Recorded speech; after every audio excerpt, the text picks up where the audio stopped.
Blink Twice. This is the directorial debut of Zoë Kravitz, and let me tell you, I was skeptical going into this one. All I knew is that Channing Tatum was starring with Naomi Ackie, and we also had Alia Shawkat, who was in Search Party, a show I really enjoyed so much during the last couple of years. Now, this film was one that I did not know what to expect from the trailer. Was there going to be a cult? Was there going to be some herb or something that made them go crazy on this island? I had no clue. So before we get into it, hit the subscribe button, hit the notification bell. If you don't want spoilers, check out my review. No spoilers over there. Full on spoilers here, and you might as well comment, why did you spoil the movie? We're going to comment that because I always get the comment even though I tell y'all spoilers ahead. But let's get into the film Blink Twice, which had a working title that was very interesting, and I don't know, maybe we'll talk about it. But the film follows Frida, played by Naomi Ackie, who is infatuated with this billionaire tech mogul who is in the sort of midst of a whole dilemma of sort of being canceled for something. But we do know that there was something bad that happened and he's gone on to buy an island because that's what billionaires do, right? So Frida is a cocktail waitress at this exclusive event with her roommate and best friend Jess, who is played by Alia Shawkat. During this event, Slater King is sort of having his whole presentation of his company and all of that, and she pretty much stumbles across him and he gets captivated by her, even at one point asking for her to come with her friend, with him and his other friends and some other girls to his island. So that consists of Vic, Cody, Tom, Lucas, and also Sarah, Camila, and Heather coming to the island alongside Jess and Frida. Once they get to this island, it looks like things are just going to get out of control as they're having lavish dinners, they're doing exciting events, they're having some drugs mixed in there as well, and it's just like a non-stop party of just insanity, right? You soon realize that things may not be what they seem to be, as one of the maids calls Frida Red Rabbit, and she doesn't know why exactly, but it seems that she remembers her from somewhere. So we see that one night, however, during the parties, that Jess ends up getting bit by the snakes around the island, and Slater had said they wanted to keep these snakes out and not really interact with the guests for a reason. He says they're not venomous and Jess should be fine. However, now Jess seems to want to leave the island and confesses to Frida that something's going on here and they should both leave. Frida says, you know what, you're just trying to bring me down. For once in my life, I feel seen, I feel happy. Don't you want that for me? So pretty much just guilt tripping Jess into saying, okay, we'll stay. And they do. However, the next day, Jess is nowhere to be found and nobody in the group seems to notice. They say they don't know who Jess is and all of that. Frida then ends up trying to figure out what's going on the island. She realizes there's these gift bags that everybody seems to get once they leave the island. She goes to see what's in them. However, she runs into one of the maids there who gives her some of the snake poison to drink. And while she's there drinking it, she realizes that this snake poison is like wearing off the effects of some drug she had that was making her forget things. She then talks to Sarah, who tells her, you know, I feel like something is going on here because you seem to remember Jess. I don't remember Jess. None of the girls remember Jess. What do you think is going on? We then see that Frida tells Sarah to drink some of the poison. Maybe she'll start to remember. And she does start to remember, and they realize that the whole perfume they've been taking every single day in the mornings has made them forget what happened the nights prior. So Frida and Sarah devise a plan where they're going to go out and get the phones and they're going to try and figure out what's going on. So Frida goes into Slater's office, tries to look for the phones, and comes across some photographs of other men who have come to the island beforehand. And she tries to use her cell phone, but there's no service here,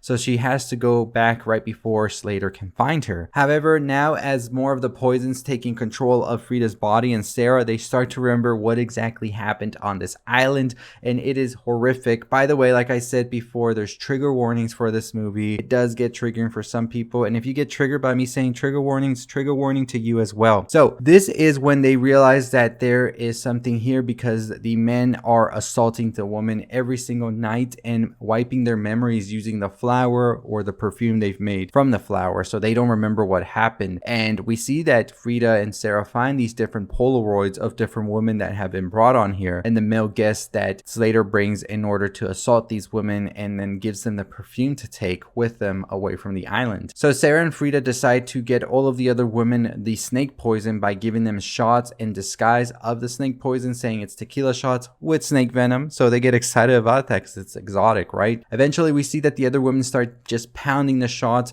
So that night is when things get crazy, when Camila and Heather's memories return, and we see that Camila kills one of the men, Tom, and Heather injures the other one, Vic, as they remember exactly what happened to them all those nights now that they took all of the venom. We see, however, that Heather is killed by Slater security guard Stan, and we see as Slater just realizes that he has to take everything and wipe it clean as he kills Camila. Frida realizes that she was here a year prior, experiencing the same events, and we see this because she finds a photograph of herself in the island when she had like a different hairstyle, and she also had a different animal painted on her nails, which is the red rabbit. That's why the maid was saying red rabbit, because she remembered Frida being here before, but at that time she had red rabbits on her nails. This is also, we realize, when Vic's finger got bitten off, and that's because of Frida, who had bit it off during a whole assault that he was doing on her, and she was trying to get him off of her. Also, the scarring on her head was when she fell in the island the year prior, but she didn't remember this at all. Slater then tells her that it's better to forget than to forgive, because you can't really forgive. All you can do is forget. So he's giving her this gift. So she should be happy, as Slater says. Sarah tries to come in to help Frida when Slater has her cornered, but he's able to get the best of her and he's about to kill her. Right before he is about to kill her, however, he takes a whip of his vape, and then as soon as he's about to do the killing, he starts to panic. It seems now that we realize that Frida has laced his vape with the flower perfume, and he's starting to forget what exactly he's doing or what's happening. So he starts to panic when he sees all of this bodies and bloodshed all over him. We then see that the whole place starts to burn down. Frida and Sarah escape, leaving Vic to die there, but Frida manages to grab Slater and save him. We then see that sometime later at the same exclusive event that Slater had at the beginning of the movie, that his therapist Rich, who was in on all of this and actually assaulted Frida as well on the island when she started to remember her memories, encounters Slater, who is now more disorienting and asking about going to the island and doing those therapy sessions, he says. It is then revealed, however, that Frida is now married to Slater and is now the new CEO,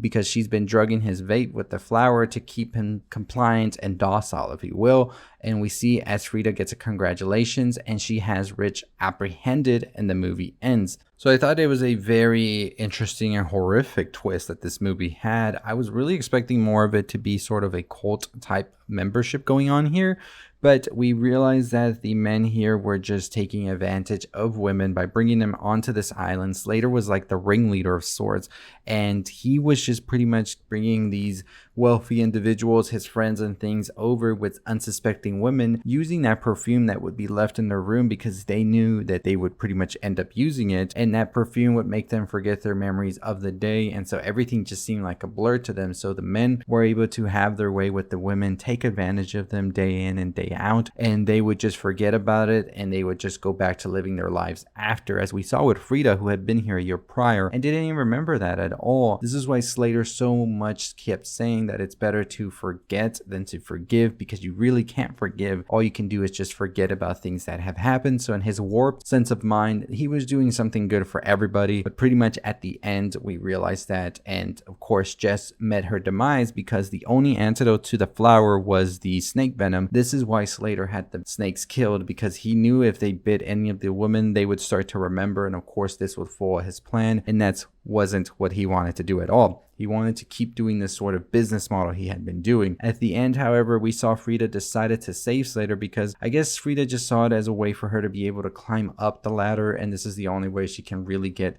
retribution and revenge on Slater, is if she now becomes the one who is dominating him and is going to take everything he's had before. And of course, Rich is apprehended at the end because he has done some very shady stuff with Slater as well. And I'm pretty sure she had some of the pictures and photographs that showcase this as well. It seemed that these were maybe a form of collateral Slater could have been using on these men at some point in order to gain more throughout the years. So I thought it was a very interesting story. I thought that Zoë Kravitz does a great job at being a great visual storyteller when it comes to this film. There were so many shots that were so inspired. I did say in my review that I felt the pacing was a little bit off, a little bit slow at the beginning, but overall I still enjoyed the film and I'm excited to see what Kravitz does next. Let me know your thoughts and opinions on the movie. Make sure you follow us for more. Check out our review on the film if you want more of our thoughts on it. But let me know if you watch this film or if you're planning to. But very, very interesting film. Like I said, Zoë Kravitz definitely has an eye. Make sure you follow us on our website, www.culturelixir.com, as well as our Instagram at itsculturelixir. I'll see all of you next time. As always, stay safe, stay positive.